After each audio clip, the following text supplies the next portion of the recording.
અને પોતાની નિકુંજમાં આમંત્રણ આપી રહ્યા છે શ્રીનાથજી બાબા કે આવો આવો આવો. અને જીવ જ્યારે ઊંચો ઉઠેલો હાથ જુએ અને દોડતો ભાગતો શ્રીનાથજીના શરણે આવી શ્રીનાથજીના ચરણમાં પડે. એટલે શ્રીનાથજીની દ્રષ્ટિ જુઓ, આમ કટાક્ષ છે, નીચે જુએ છે. શ્રીનાથજી સામે નથી જોતા, નીચે જોઈ રહ્યા. ચરણમાં જે જીવ પડ્યો છે ને એની તરફ દ્રષ્ટિ છે શ્રીનાથજીની. અને શરણમાં આવે. તમે નાથદ્વારા જાઓ તો તમને કયો પ્રસાદ મળે? શ્રીનાથજી શું આપે? તો કે ઠોર. આપણે કે ઠોર પ્રસાદ લાય. શ્રીનાથજીનું પ્રસિદ્ધ છે ઠોર. બ્રજ ભાષામાં ઠોરનો અર્થ શું થાય? સ્થાન. યાહી ઠોર રીજો, એમ કેમ બ્રજ ભાષામાં યાહી ઠોર રહીજો. ઠોર એટલે સ્થાન. મતલબ શ્રીનાથજીના શરણે જાઓ ને એ પ્રસાદ નથી આપતા, પણ કૃપા કરીને પોતાના ચરણમાં સ્થાન આપે છે. અને શ્રીનાથજીનો જમણો હાથ આ મુઠ્ઠીવાળો છે ને, તો ભાવના એ બતાવી કે જે ચરણમાં આવ્યો ને, શ્રીનાથજી બાવા એના હૃદયને પોતાની મુઠ્ઠીમાં બંધ કરી લે છે કે હવે તું મારો થઈ ગયો. મુષ્ટિકામાં ભરી લે અને અંગૂઠો બહાર છે આમ. અને અંગૂઠો બહાર રાખે છે શેના માટે? કે માયાને અંગૂઠો બતાવે છે કે હવે આ જીવ મારો થઈ ગયો, તારા કામનો રહ્યો નથી. मामे वये प्रपद्यन्ते माया मेताम तरंती. तो गीता जी में भगवान कहते जो मेरा हो गया माया का अधिकार उस पर नहीं चलता. जब પેલો માછલી પકડવા વાળો માછીમાર હોય ને, એ આમ જાળ ફેંકે. જાળ ફેંકે એટલે જેટલી માછલીઓ આમ દૂર ભાગે એ બધી જાળમાં ફસાઈ જાય. પણ હોશિયાર માછલીઓ હોય ને એ દૂર ન ભાગે, એ તરતી તરતી માછીમારના પગ પાસે આવી જાય. અને જે પગ પાસે આવી જાય એ બધી બચી જાય, અને જે દૂર ભાગે એ બધી ફસાઈ જાય. એમ પ્રભુએ પણ માયા રૂપી જાળ નાખી. જે પ્રભુથી દૂર ભાગ્યા એ બધા ફસાયા, અને જેને ચરણ પકડી લીધા એ બધા તરી ગયા છે, એ બધા બચી ગયા છે. और आज तो हम सब जाल में फंसे हुए हैं ना. બધા પાસે જાળ છે કે નહીં? બધા નેટ ઉપર હોઈએ છે કે નહીં? બધાના મોબાઈલમાં નેટ છે ને. નેટ એટલે શું? જાળ જ છે ને. આપણે બધા જ જાળમાં ફસાયેલા છીએ. ये माया ही तो जाल है. और कैसी है? दैवी ऐसा गुणमयी मम माया दुरत्यया. उसको तरना बड़ा कठिन है, અને તરવું અઘરું છે. પણ જે મારો થાય છે ને એની જવાબદારી હું લઈ લઉં છું. એટલે જ પુષ્ટિ માર્ગમાં આપણે જયારે બ્રહ્મ સંબંધ લેવા જઈએ ત્યારે હાથમાં તુલસી દલ લઈને પ્રભુ આગળ શું બોલીએ છીએ? આખો ગદ્ય બોલી અને પછી પંચાક્ષર બોલીએ ને, હે કૃષ્ણ હું તારો છું. પ્રભુ કે હજી વિચારી લ્યો. ફરી વૈષ્ણવ બોલે, હે કૃષ્ણ હું તારો છું. ફરી વિચારી લે.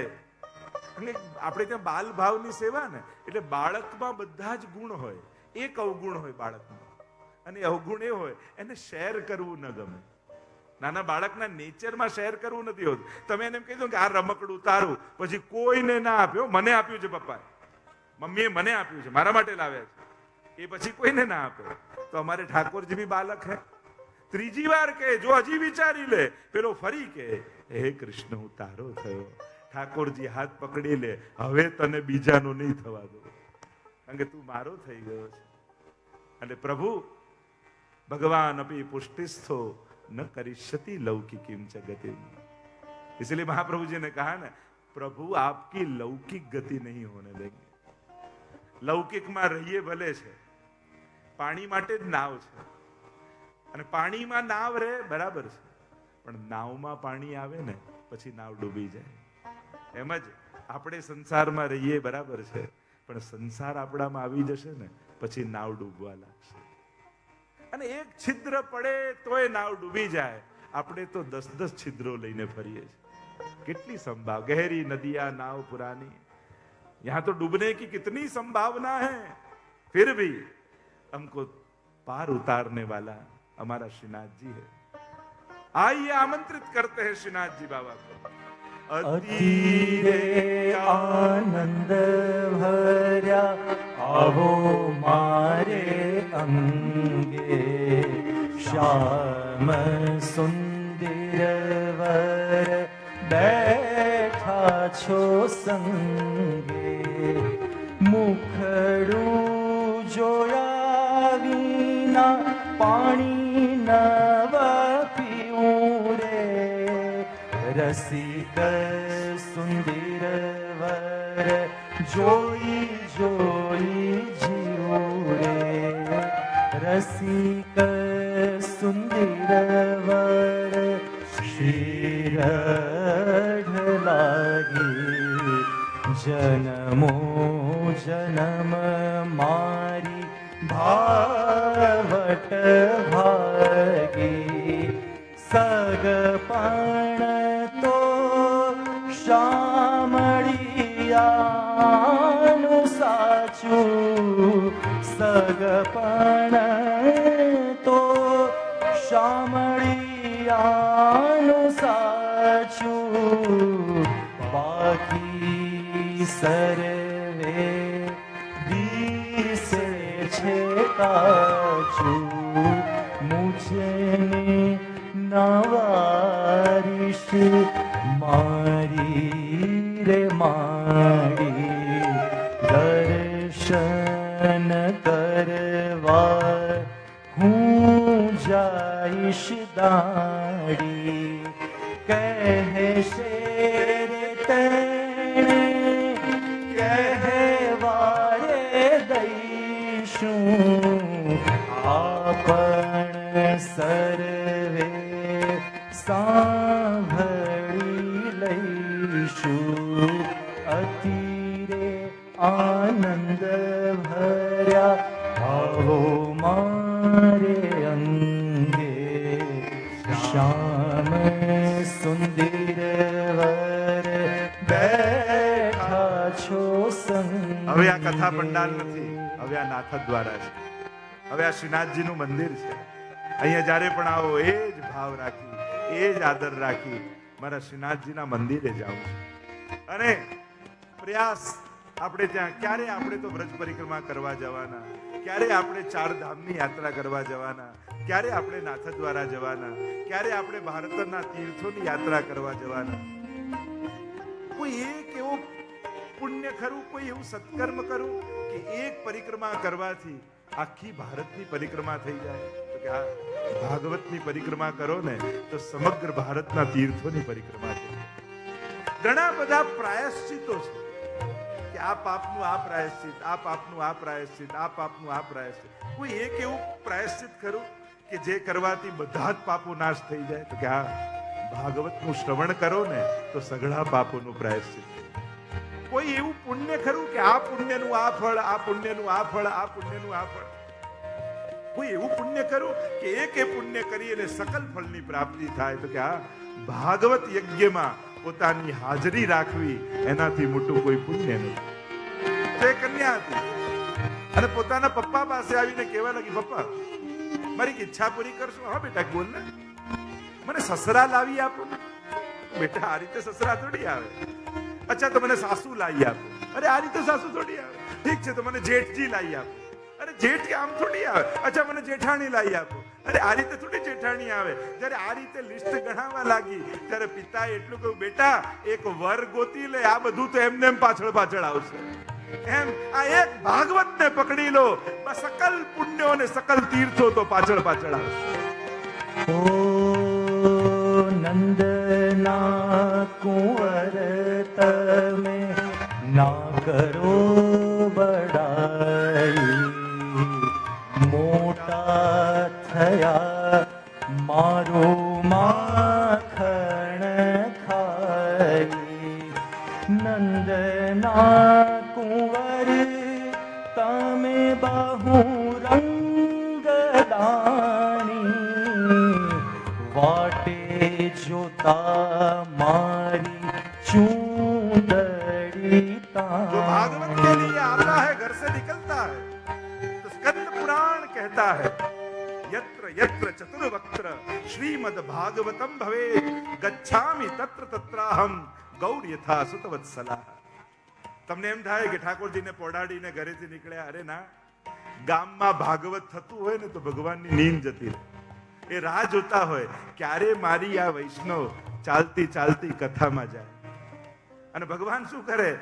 ગૌર યથા સુતવત્સલા, માનો એક ગાય अपने बछड़े के पीछे पीछे जिस तरह माँ अपने बछड़ों को चाटती चाटती दुलार करती करती उसके पीछे पीछे जाती है ना, वैसे ही भगवान जो कथा सुनने जाता है उसके पीछे पीछे उसके ठाकुर जी आते हैं। अने તમારા ઠાકોરજી તમારા ખોળામાં બેસી અને ભાગવતની કથા સાંભળે છે।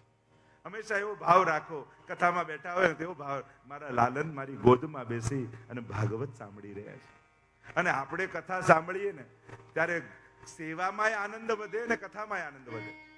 કારણ કથા સાંભળીને ઘરે જાઓ અને સેવામાં લાલનને જગાવો ત્યારે કહો લાલનને કે પ્રભુ અહીંયા તો મહાપ્રભુજીની કાનીથી ડાયા ડમરા થઈને બેઠા છો, આ તો કથામાં જઈને ખબર પડે ક્યારે નરસિંહ બને ને વામન બને ને વિરાટ બને, કેવી કેવી લીલાઓ કરો છો। આ તો અહીંયા મારા ભાવને આધીન થઈ બાલક બનીને બેઠા છે। અને કથા સાંભળો ને તો ક્યારે એ રીતે ન સાંભળતા કે આ કોઈ આકાશમાં રહેનારા ભગવાનની કથા છે। હંમેશા એ રીતે સાંભળજો, રોજ હું જેની સેવા કરું છું ને એ ઠાकुरजीની કથા થઈ રહી છે, मेरे लालन की कथा हो रही, तो आपका मन कथा में रहेगा और कथा करके सेवा में जाओगे तो सेवा में आनंद आएगा। मेरे लालन कैसी कैसी लीलाएं करते हैं। तो ये कथा ऐसी दिव्य कथा है, એવો એક નિયમ છે, એક પરંપરા છે કે જ્યારે ભાગવતની કથા શરૂ કરો ત્યારે 6 અધ્યાયમાં જે પદ્મ પુરાણાંતર્ગત કથા છે ભાગવતના મહાત્મ્યની, એની કથા કહેવામાં આવે। મહાત્મ્ય એટલા માટે કે ભાગવતના મહાત્મ્યને જાણો તો ભાગવત જોડે વ્યવહારનો વિવેક ખબર પડે કે આ કોઈ સાધારણ ગ્રંથ નથી, આનો કેવો પ્રભાવ છે। તમે અગ્નિ સળગતી હોય એની પાસે જઈને બેસો તો ગરમી લાગે, માંગવી તો પડે ને કે ગરમી, એ અગ્નિદેવ મને ગરમી આપો, એવું તો કેવું ન પડે, પાસે જાઓ। કારણ કે ગરમાહટ એનો પ્રયાસ નથી, એનો પ્રભાવ છે। આ જો બરફની પાટ પડી હોય તો તમે બાજુમાં જઈને બેસો, તમને ઠંડી લાગે, ઠંડક લાગે, તમે માંગવી પડે કે ઠંડી આપ। ઠંડક એનો પ્રયાસ નથી, એનો પુરુષાર્થ નથી, એનો પ્રભાવ છે।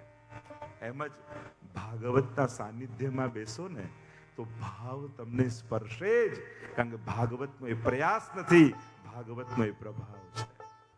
સહજમાં ભક્તિનો ઉદય તમારી ભીતર થઈ જાય, સહજ ભગવત પ્રેમ જાગી જાય। આ ભાગવતનો પુરુષાર્થ નથી, ભાગવતનો પ્રભાવ છે। અને નિશ્ચિત કહું છું, 7 દિવસ જો ભાગવત કથા સાંભળો તો એ ખાતરી આપું છું નાસ્તિકના હૃદયમાં પણ ભગવાનનો પ્રેમ પ્રગટી જાય। કારણ કે આ પ્રભાવ છે ને, જે કામો પ્રયાસથી ન થાય ને એને કોઈના પ્રભાવથી મેળવી લેવા। ઘણી વાર આપણે આપણા દુર્ગુણને છોડી નથી શકતા, સત્કર્મોમાં પ્રેમ નથી કરી, સદવિચાર જગાડી નથી શકતા, આપણને બદલવામાં પણ અસમર્થ જ છીએ। દુનિયા બદલવા નીકળેલો માણસ પોતાને બદલી લે ને તો એ ઘણું મોટું સાહસ કર્યું એને કહેવાય। અરે એકાદશ સ્કંદમાં તો આવે છે સ્વભાવ વિજય શૌર્યમ। શૌર્ય શું છે તો કે પોતાના જાતને બદલવી નહીં, એનાથી મોટું કોઈ સાહસ નથી। દુનિયાને બદલવા નીકળેલો માણસ પોતાને બદલવામાં પણ અસમર્થ હોય છે। એટલે કે આપણા પ્રયાસો બહુ ટૂંકા હોય છે, અને જ્યારે આપણા પ્રયાસો ટૂંકા લાગે ને ત્યારે કોઈ સમર્થના આશ્રયમાં જતા રહેવું, કારણ કે સમર્થનો પ્રભાવ આપણને બદલવામાં માટે કાફી હોય છે। જેમ સૂરજ ઉગે તો કમળ ખીલી જાય ને, કોઈ સૂરજે હાથ લાંબો કરીને પાંખુડીઓ ખોલવી પડે છે ના, એનું હોવું જ એને ખીલવવા માટે પૂરતું છે। એમ જ્યારે એવું લાગે કે જીવનમાં મારે મારી જાતને બદલવામાં હું અસમર્થ છું, ત્યારે કોઈ મહાપુરુષનો આશ્રય અથવા કોઈ મહાનતમ ગ્રંથનો આશ્રય કરી લેજો। એનો પ્રભાવ એવો છે કે તમારા જીવનમાં પરિવર્તન ચોક્કસ લાવશે।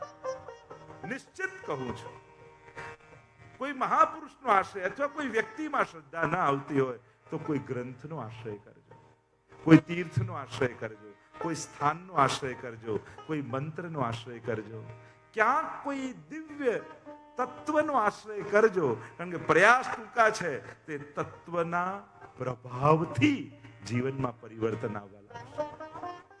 અને હોય છે ઘણીવાર એવી ભૂમિના પ્રભાવ હોય છે. ઘણાને મેં જોયા માનતાય નહોતા, વ્રજ ગયો ને મારું જીવન બદલાઈ ગયું. ઘણા એવા મળે કે ભાઈ વ્રજની એક યાત્રા કરી, જીવન બદલાય. કે નાથદ્વારા ગયો, જીવન બદલાય. અને આજે પણ તમે નાથદ્વારામાં જુઓ, ગમે તેટલી ભીડ, હવે તો લાઈનો થઈ ગઈ, નહીં તો ગમે તેટલી ભીડ હોય, કોઈ સુવિધા ન મળે, કદાચ કોઈ તમને આવો કો બેસો કોઈ એવું કહેનારું ન હોય, એક ધક્કે અંદર ને બીજા ધક્કે, ઓહો તમને તો ખબર છે. પણ છતાંય પ્રશ્નાર્થ લઈને ગયેલો વ્યક્તિ એક ધક્કે અંદર જાય, 10 સેકન્ડ માટે શ્રીનાથજીના મુખારવિંદ પર દ્રષ્ટિ પડે અને 10 સેકન્ડે બીજા ધક્કે બહાર આવીને બોલે છે, શું મારે બ્રહ્મ સમન લેવું છે ને વૈષ્ણવ થઈ જવું છે. આ શ્રીનાથજીના દ્રષ્ટિનો પ્રભાવ. નહીં તો કોઈ બહુ સન્માન આપે, વ્યવસ્થા આપે, સત્કાર આપે ને લલચાવે ને ફોસલાવે અને ચલો આ કરો ને, એ જુદી વાત. અહીંયા તો આટલી અવ્યવસ્થાઓની વચ્ચે પણ મારા ગોવર્ધનનાથની દ્રષ્ટિ પડે ને અને એનું જીવન બદલાઈ જાય. એવા લાખો ઉદાહરણો આપણી પાસે. તો ક્યાંક કોઈનો પ્રભાવ. ઘણા એવા તો કેટલા મારા અનુભવ છે. ભાગવત સાંભળીને કેટલાના જીવનો બદલાયા છે, કેટલાના. જે ભગવાનમાં માનતા નહોતા એ આજે સખડી ભોગ ધરીને લેતા થઈ ગયા. જે કોઈ પુણ્યમાં ક્યારે પ્રવૃત્ત થયા નહોતા એ આજે હોસ્પિટલો ને સ્કૂલો ને કેટલા સત્કાર્યોમાં પ્રવૃત્ત છે. તો ક્યાંક કોઈનો પ્રભાવ તારી દે છે. અને આ ભાગવતનો પ્રભાવ એવો છે. અને એટલા માટે મહાત્માની કથામાં ભાગવતના પ્રભાવની કથા છે કે આ ભાગવતના પ્રભાવમાં તમે આવશો તો શું થશે. 6 અધ્યાયમાં એટલા માટે, કારણ કે ભગવાનની કથા છે. તો ભગવાન કોને કહેવાય? ધન જેની પાસે હોય ધનવાન કહેવાય, ભગ જેની પાસે હોય ભગવાન કહેવાય. તો ભગ કોને કહેવાય? તો કે ભગવાનના જે 6 ગુણ છે ને, ઐશ્વર્ય, વીર્ય, યશ, શ્રી, જ્ઞાન અને વૈરાગ્ય, આ 6 ગુણને કહેવાય ભગ. અને આ ભગને જે ધારણ કરે એને કહેવાય ભગવાન. તો ભગવાનની કથા છે 6 ગુણવાળા, એટલે 6 અધ્યાયમાં કથા છે. પદ્મ પુરાણ અંતર્ગત છે આ કથા છે. પદ્મ પુરાણમાં आइए प्रवेश करते हैं महात्मा की कथा में. મંગલાચરણ કર્યું વ્યાસજી, અને મંગલાચરણ કરતા પ્રભુના સ્વરૂપ, સામર્થ્ય અને સ્વભાવ આ ત્રણેયનો પરિચય આપણને કરાવ્યો. आप जिनकी कथा सुनने जा रहे हो वो भगवान है कौन, उसका स्वरूप क्या है, उसका सामर्थ्य क्या है और उसका स्वभाव क्या है. કોઈનો પરિચય કરવા જઈએ તો આ 3 વસ્તુ આપણે જોઈએ. આ ત્રણેયનો પરિચય વ્યાસજી આપણને કરાવે છે. શાસ્ત્રની એક મર્યાદા છે. કોઈ પણ શાસ્ત્ર શરૂ થાય ને તો સૌથી પહેલા મંગલાચરણ કરવામાં આવે. મંગલાચરણમાં 3 પ્રકારના મંગલાચરણ શાસ્ત્રોએ બતાવ્યા: નમસ્કારાત્મક, આશીર્વાદાત્મક અને વસ્તુ નિર્દેશાત્મક. પણ મંગલાચરણ થાય, મંગલ આચરણ એટલે પ્રભુનું સ્મરણ કરવું. આ જગતમાં મંગલ રૂપ કોણ છે? મંગલમ ભગવાન વિષ્ણુ, મંગલમ ગરુડધ્વજ, મંગલ રૂપ નિધાન સાવરો, મંગલ રૂપ નિધાન. મંગલ કે નિધિ કોઈ હો તો એ પરમાત્મા છે. પેલું સાહિત્યકારો કે મંગલ પર જીવન છે કે નહીં એ શોધવા માટે વર્ષોથી વૈજ્ઞાનિકો મથે છે, પણ જીવનમાં મંગલ છે કે નહીં આપણે 7 દિવસ એ શોધવાનું છે કે આ જીવનમાં મંગલ પ્રગટે. અને મંગલનો કારક કોઈ હોય તો એ પરમાત્મા છે. એક વસ્તુ યાદ રાખો, માણસ મદદ કરી શકે, ગમે તેટલો સમર્થ માણસ હોય, મદદ કરી શકે, સુખી ના કરી શકે. કોઈ મદદ કરનારો ગેરંટી ના આપી શકે મારી મદદથી તું સુખી જ થઈશ. સુખની ગેરંટી તો કેવલ ઈશ્વર આપી શકે છે.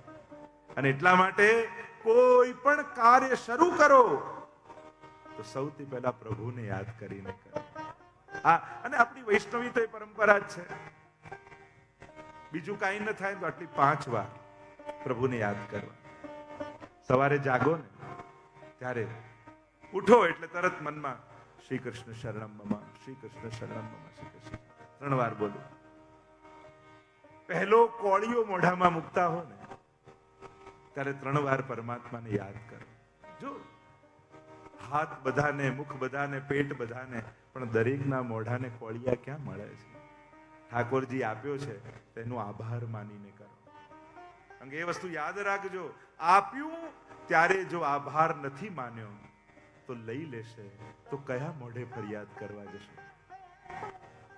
આ જીવનમાં સાચો ઉપકારી તો પરમાત્મા જ છે. ટીવી આપે ને 10 વાર થેન્ક યુ કહીએ, આંખ આપી અને ક્યારે થેન્ક યુ ના કહીએ? કાર આપે ને 100 વાર થેન્ક યુ કહીએ, પણ હાથ પગ આપે અને ક્યારે થેન્ક યુ ના કહીએ? સાચો ઉપકારી તો પરમાત્મા જ છે. એનો આભાર હંમેશા માનતા રહો. પહેલો કોળિયો મોઢામાં મૂકો ને 3 વાર અષ્ટાક્ષર. ઘરથી કામ કરવા માટે નીકળો, તમે કર્મ કરવા જઈ રહ્યા છો અને કર્મની સફળતા ઈશ્વરના આશીર્વાદ લઈને ઉંબરે ઉભા રહી 3 વાર ભગવદ નામ લઈ પછી નીકળો. કામ કરીને ઘરે પાછા આવો ત્યારે ઉભા રહી, કારણ કે ઘર મંદિર છે, દુનિયાનો છેડો છે, શાંતિનું સ્થાન છે, ભક્તિનું સ્થાન છે. ઉંમરે ઉભા રહી 3 વાર શ્રી કૃષ્ણ શરણમ મમ સ્મરણ કરો. અને રાતના સુવા જાઓ ને ત્યારે 3 વાર. હવે આમાં કોઈ સંસ્કૃત શીખવાની જરૂર ખરી? કોઈ પણ પાઠ કે અમને સંસ્કૃત નથી આવડતું, અમને ગાતા નથી આવડતું, અમને આ નથી, હવે આમાં કાંઈ કોઈને સંસ્કૃત શીખવાની જરૂર ખરી? આ બધાથી થાય એમ છે કે નહીં? હાથો પાડો. બસ તો પાક્કું હાથથી. તમે જ આ પાડી જો ભાગવતજી આગળ. મૂળ વાત છે, ભક્તિને કોઈ ઇવેન્ટ કે કોઈ પ્રસંગ ન બનાવો કે કલાક કરવાનું, મહિને 1 વાર કરવાનું, એકાદશી કરવાનું. ભગવાનને ગૂંથી લો તમારા જીવનમાં. જેમ શ્વાસ તમે લો છો ને તમારા જીવનની સાથે સાથે આ બધું ચાલે છે, એમ ભગવાન તમારા જીવનથી જુદો નથી. એને જુદો બનાવો છો ને તો જુદો પડી જાય છે. પછી કલાક પૂરતો જ. અને આપણી વ્યવસ્થાઓ કેવી, જો આપણી ચતુરાઈ જુઓ. લોકો શું કે કલાક તો સેવા કરવાની જ, સવારે કલાક તો પાઠ કરવાના જ, કલાક તો માળા કરવાની જ, એટલે આ બધું 1 કલાકમાં. ક્રોધ એ તો 24 કલાક કરવા, લોભ એ તો 24 કલાક કરવા. દુર્ગુણો માટે કોઈ ટાઈમ ફ્રેમ નહીં, અને પુણ્યો બધા ટાઈમ ફ્રેમમાં. વિચાર તો કરો, આપણી વ્યવસ્થા તો જુઓ.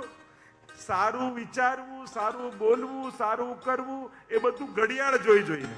ક્રોધ, લોભ, ઈર્ષા, દ્વેષ એ રાતના 12 વાગે થાય. એને કોઈ જગ્યા નહીં, એનું કોઈ ટાઈમ નહીં, એનો કોઈ સમય નહીં. બાકી માળા માટે પૂછીએ આપણે, અહીંયા માળા ફેરવાય, અહીંયા ઉભા હોય પાઠ કરાય, અહીંયા હોય તો ઠાકોરજીનું સ્મરણ કરાય, એના 100 પ્રશ્નો કરી લઈએ. ક્યારે ક્રોધ માટે પૂછ્યું કે અહીંયા ક્રોધ કરાય? ક્યારે ઈર્ષા માટે પૂછ્યું?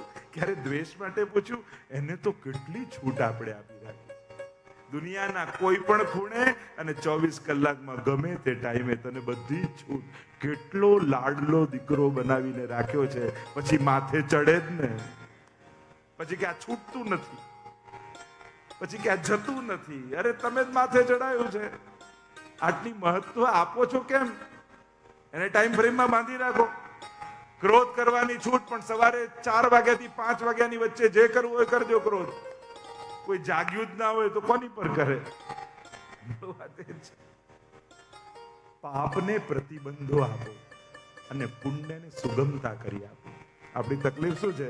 પાપને બધી જ ફેસિલિટી આપી છે અને પુણ્યોને દુનિયાભરના પ્રતિબંધોમાં નાખી દી. આ ટાઈમે ન કરાય, આમ ન કરાય, આમ ઉભા રહેવાનું, આ પહેરવાનું, આ જગ્યાએ કરો. એટલા બધા પ્રતિબંધો પુણ્યોને ભગવત નામ માટે આપી દઈએ છે કે આપણને છોડને નથી કરવું, એમ જ થઈ જાય ને.